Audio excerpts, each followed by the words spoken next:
है, शरद पवार मौजूद हैं।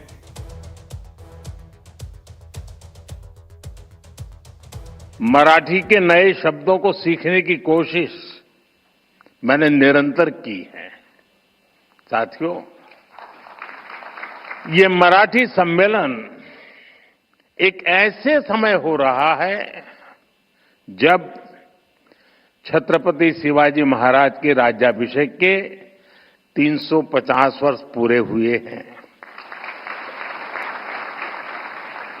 जब पुण्य श्लोक अहिल्याबाई होलकर जी की जन्म जयंती के 300 वर्ष हुए हैं और कुछ ही समय पहले बाबा साहब अम्बेडकर के प्रयासों से बने हमारे संविधान ने भी अपने 75 वर्ष पूरे किए हैं।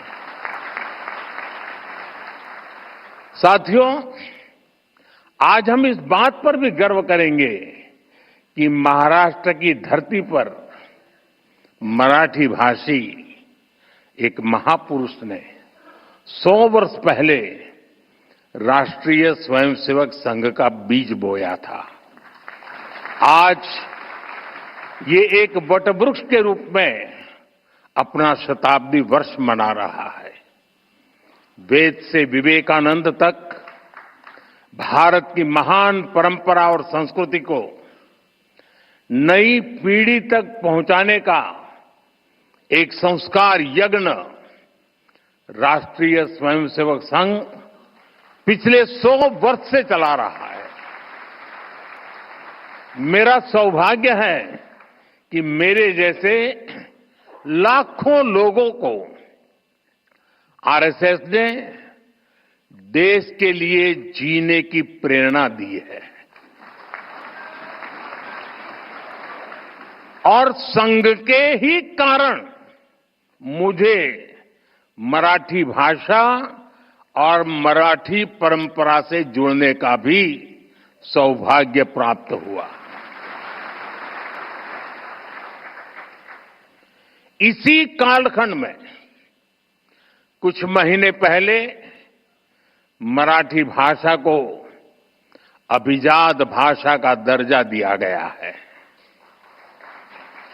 देश और दुनिया में 12 करोड़ से ज्यादा मराठी भाषी लोग हैं। मराठी को अभिजात भाषा का दर्जा मिले, इसका करोड़ों मराठी भाषियों को दशकों से इंतजार था।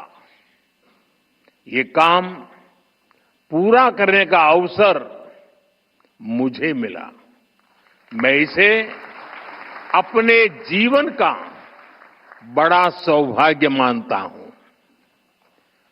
माननीय विद्वद्जन, आप जानते हैं, भाषा केवल उसके संवाद का माध्यम पर नहीं होती है। हमारी भाषा हमारी संस्कृति की संवाहक होती है। ये बात सही है कि भाषाएं समाज में जन्म लेती है, लेकिन भाषा समाज के निर्माण में उतनी ही अहम भूमिका निभाती है।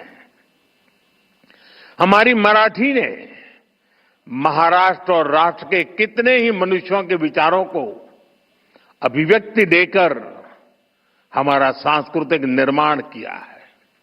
इसलिए समर्थ रामदास जी कहते थे, मराठा तीतू का मेळवावा,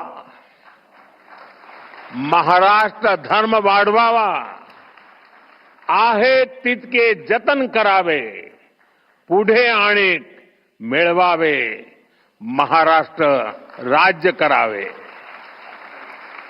जिकडे तिकडे मराठी एक संपूर्ण भाषा है। इसलिए मराठी में शूरता भी है, वीरता भी है।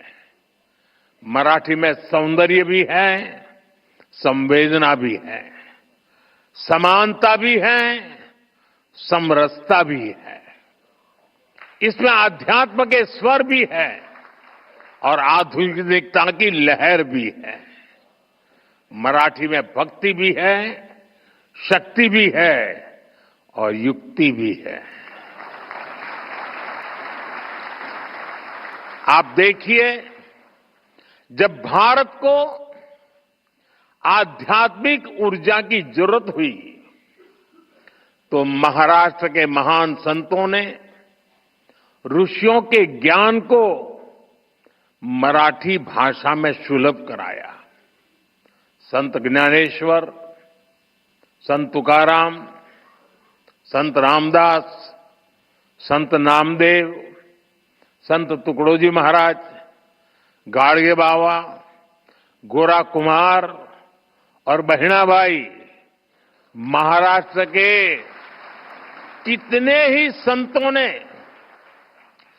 भक्ति आंदोलन के जरिए मराठी भाषा में समाज को नई दिशा दिखाई। आधुनिक समय में भी गजानन दिगंबर माडगुलकर और सुधीर फडके की गीत रामायण ने जो प्रभाव डाला वो हम सब जानते हैं।